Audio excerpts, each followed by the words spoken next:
اللہم صلی وسلم علی نبینا محمد۔ سامعین اکرام، اگر آپ چاہتے ہیں کہ آپ گھر بیٹھے قرآن مجید کو صحیح تجوید اور تلفظ کے ساتھ پڑھنا سیکھ سکیں تو ہمارے چینل کو سبسکرائب کریں اور بیل آئیکن کو دبائیں تاکہ آپ کو ہر نیو آنے والی ویڈیو سب سے پہلے مل سکے۔ سامعین اکرام، آج میں آپ لوگوں کی 5 الفاظ کی طرف نشاندہی کروں گا کہ جن کو اگر ہم اس طرح سے نہیں ادا کرتے تو ہم گناہ گار ہو سکتے ہیں۔ آپ نے ویڈیو کو اینڈ تک لازمی واچ کرنا ہے تاکہ آپ کو آج کی ویڈیو کی صحیح طرح سے سمجھ آ سکے۔ آج ہم نے سیکھنا ہے قلقلہ کے بارے میں۔ قلقلہ کیا چیز ہے، قلقلہ کن حروف کے اوپر ہوتا ہے، قلقلہ کی اقسام کتنی ہیں۔ سب سے پہلے ہم دیکھتے ہیں قلقلہ کا معنی۔ قلقلہ کا معنی ہے حرکت دینا، جھٹکا دینا۔ قلقلہ کن حروف پر ہوگا؟ وہ 5 حروف ہیں، آپ کو سکرین کے اوپر نظر آ رہے ہیں۔ قاف، دال، طا، با، جیم۔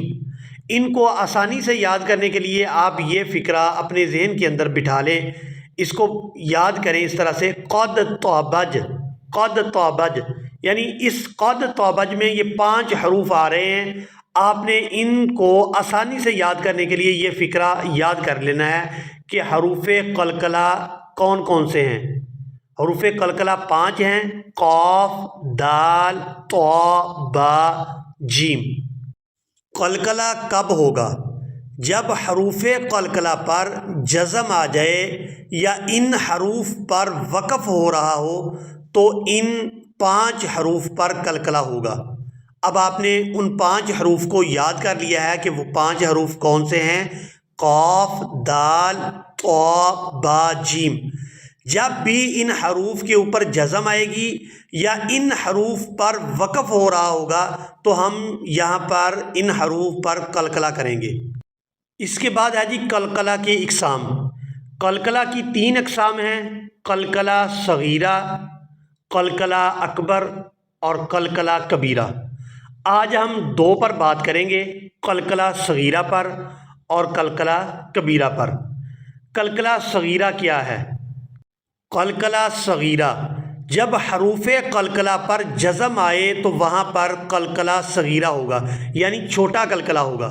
صغیرہ کا معنی ہوتا ہے چھوٹا، یعنی ان 5 حروف پر اگر جزم آتی ہے تو وہاں پر ہم قلقلہ صغیرہ کریں گے۔ اب اس کی مثال ہم قرآن مجید سے دیکھتے ہیں۔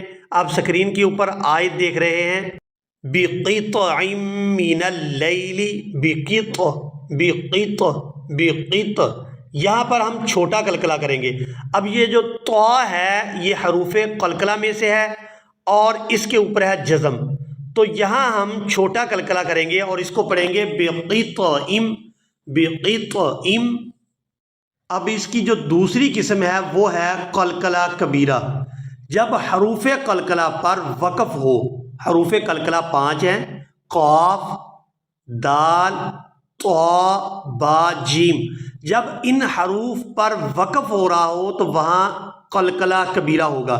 قلقلہ کبیرہ کا معنی ہے بڑا قلقلہ، یعنی پہلے جو ہم نے چھوٹا قلقلہ پڑھا ہے قلقلہ صغیرہ، اب یہاں ان حروف پر ہم جب وقف ہوگا تو ہم کریں گے قلقلہ کبیرہ۔